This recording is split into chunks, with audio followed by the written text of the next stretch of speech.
پہلے قاضی فائز عیسیٰ نے شروع کیا.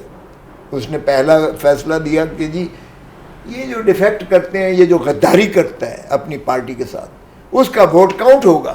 کمال کی بات ہے, ایک سپریم کورٹ نے فیصلہ کیا کہ یہ زہر جو ہے, یہ سم قاتل جو ہے, یہ غداری کر کے کسی کو خرید کر کے یا کسی کو اوپر جو ہے جبر کر کے یا ظلم کر کے یا اس کو جو ہے ٹرن کوٹ کر کے اس کا ووٹ لینا, دوسری پارٹی سے توڑنا اس کو, یہ نہ ووٹ کاؤنٹ ہوگا اور نہ یہ سیٹ رکھ سکے گا. ڈیفیکشن کلوز آرٹیکل 63 ہے. بہت اچھا فیصلہ تھا. اب کیا قاضی فائز عیسیٰ نے کہا نہیں جی نہیں, یہ ووٹ تو اس کا کاؤنٹ ہوگا. او بھائی یہ کیسے ہے؟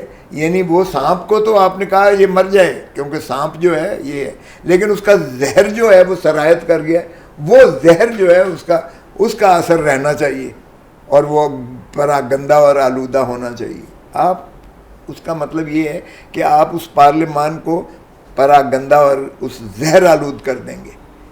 جب آپ ان کو کہتے ہیں کہ ووٹ گنا جائے گا تو اس کا مطلب یہ ہے کہ اس زہر کا اثر تو آپ نے ڈال دیا, ایکسیپٹ کر لیا. اور ان کی ووٹوں کی وجہ سے 26ویں ترمیم آئی, انہی کے ووٹوں کی وجہ سے 26ویں ترمیم آئی, انہی کے ووٹوں کی وجہ سے جو ہے منڈی لگ گئی. اسی ووٹوں سے انہوں نے 2/3 کی نا. اگر 2/3 اگر نہ کر پاتے, یہ دیکھیں یہ بڑا ظلم ہے. ایک وہ فیصلہ اس نے قاضی فائز عیسیٰ نے جو پاکستان کی تاریخ میں جمہوریت کا قتل متصور کیا جائے گا. دوسرا پھر فیصلہ اس نے بلے کا کیا. وہ بھائی نشان, آپ کیسے کسی پارٹی کا جو ہے نشان کو چھین سکتے ہو؟ یہ نشان اس پارٹی کا نہیں چھینا ہے. دراصل یہ نشان, یہ علامت ہوتی ہے, یہ ووٹرز کی چوائس کی بات ہوتی ہے. یہ آپ نے پاکستان کے 25 کروڑ عوام کا یہ جو حق ہے استصواب رائے کا, ووٹ کا حق ہے, یہ آپ نے اس کے ووٹ کے حق کو چھینا. قاضی فائز عیسیٰ نے یہ پارٹی کے سمبل کو نہیں چھینا, یہ عوام 25 کروڑ عوام کے ووٹ کے حق کو چھینا ہے. اس نے جمہوریت کا قتل کیا ہے اس نے, قاضی فائز عیسیٰ نے. یہ دوسرا بڑا فیصلہ تھا جو قاضی فائز عیسیٰ نے اس کو اوور ٹرن کیا, جو پہلے سپریم کورٹ کے فیصلہ تھا. اب آپ آ جائیے گا تیسرا فیصلہ, ماشاءاللہ یہ فوجی عدالتوں والا فیصلہ. کمال کی سپریم کورٹ یہ 3 سال سے کر رہی ہے, کمالات کر رہے ہیں. یہ اتنی تباہی کر رہے ہیں اس ملک کے, نہ صرف آئین کی, نہ صرف رول آف لاء کی, قانون کی, بلکہ اس ملک کی جمہوریت کے قاتل یہ متصور ہوں گے تاریخ میں. آپ دیکھیں گے ان کا جو سیاہ باب جو ہے نا, یہ جو اس عدلیہ کا آئے گا, یہ آپ دیکھیں گے کہ تاریخ اس کو کیسے متعین کرتی ہے. پھر انہوں نے یہ جو فیصلہ کیا ابھی ریسنٹلی جو فیصلہ کیا کہ فوجی عدالت, سویلینز کا ٹرائل فوجی عدالتوں میں ہو سکتا ہے. ارے بابا ظلم خدا کا. Why are you exposing your civilians? دنیا میں کہیں ایسا ہوتا ہے سویلینز کا کہ جی سویلینز کا ٹرائل ملٹری کورٹس میں ہو؟ ملٹری کورٹ ہی نہیں ہے, وہ عدالت ہی نہیں ہے. جہاں اوپن ٹرائل نہیں ہے, جہاں آپ کو جو ہے جج منصف جو ہے وہ ایگزیکٹو کے تابع ہے, پھر فیصلہ سنتا کوئی اور ہے اور کمانڈر جو ہے اس کا فیصلہ کرتا ہے, جس نے کیس سنا ہی نہیں ہے. پھر نہ اس کی اپیل ہے, نہ دلیل ہے, نہ کچھ ہے.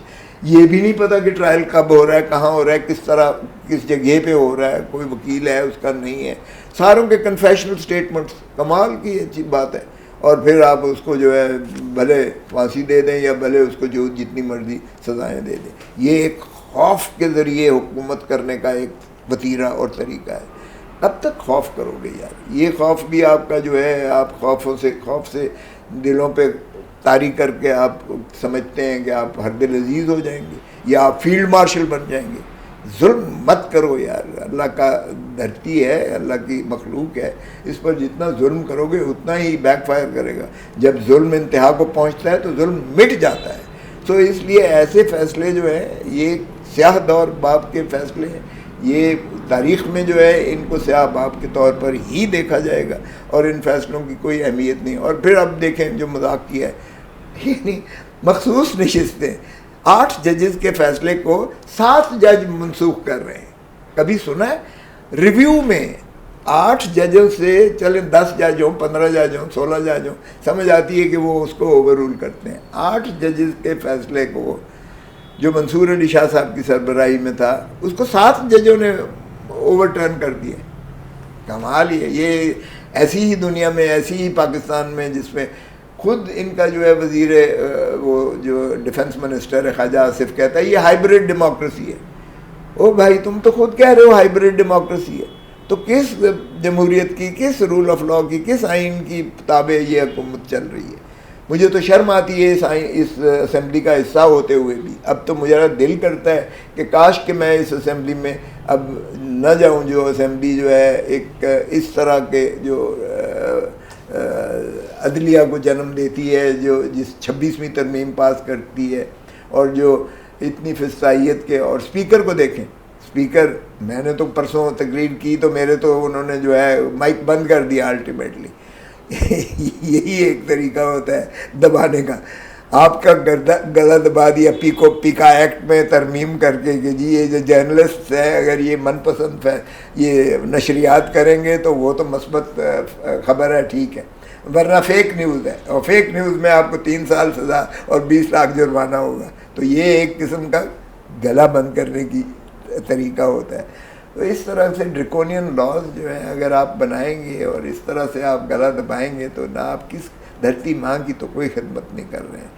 میں یقین کریں کوئٹہ میں ہمارا گیا, کوئٹہ میں یہ جو کینٹونمنٹ ہے, کینٹونمنٹ سے باہر وردی میں یہ جا نہیں سکتے ہیں کوئٹہ میں.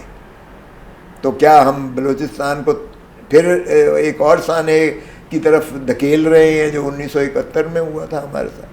کیا ہم پھر پاکستان دھرتی ماں کو, لیکن پیپلز پارٹی تو پتہ نہیں اب کیا وہ ایک حصہ ہے اس کا اپنا پی ڈی ایم کا, ان کا حصہ ہے, کہتے ہیں کہ ہم حکومت میں نہیں ہیں, اور ہر وقت ان کا حصہ بھی ساتھ بھی دیتے ہیں اور یہ بھی کہتے ہیں, لیکن اب بیوقوف نہیں عوام کو بنا سکتے. اس لیے میں سمجھتا ہوں کہ ایک عمران خان ہی ہے جو پاکستان کو متحد کر سکتا ہے.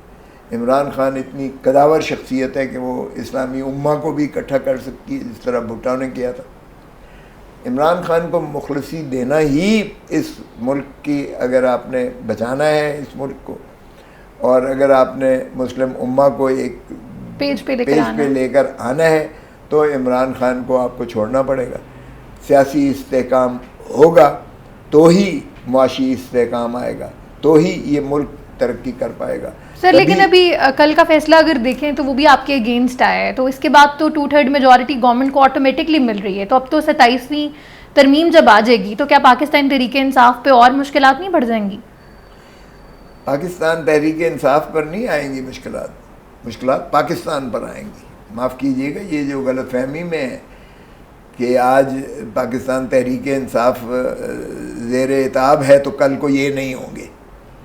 یہ جو کھڈا آپ گڑھا کسی کے لیے کھودتے ہیں آپ ہی اس میں گرتے ہیں. یہ مت سمجھیں کہ یہ جو ہے پاکستان تحریک انصاف کی دشمنی میں اس حد تک آگے چلے گئے ہیں, یا عدلیہ ہماری اس حد تک غلامی میں چلی گئی ہے, کیونکہ 26ویں ترمیم کے بعد تو عدالتیں ختم ہو گئی ہیں.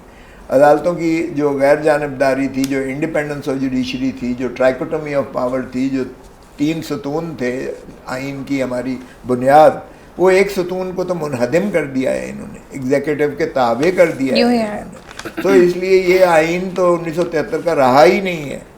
اب تو یہ جو ہے 26ویں کریں, 27ویں کریں, 28ویں کریں, جو مرضی کرتے رہیں. انہوں نے تو پہلے ہی اس کا جو مسخ کر کے رکھ دیا, چیڑا بگاڑ کے رکھ دیا ہے آئین کا. اب مزید اگر بیڑا غرق کرنا ہے تو یہ ایسا کریں, میرے خیال میں ابھی انہوں نے فیلڈ مارشل کا خطاب تو دے ہی دیا ہے نا, اب یہ کریں کہ یہ شہباز شریف کو بھی یہ ایک جمہوریت کا تمغہ دے دیں, جس طرح انہوں نے کہا ہے کہ ڈونلڈ ٹرمپ کو جو ہے نوبیل پیس پرائز کے لیے نامزد کر دیں.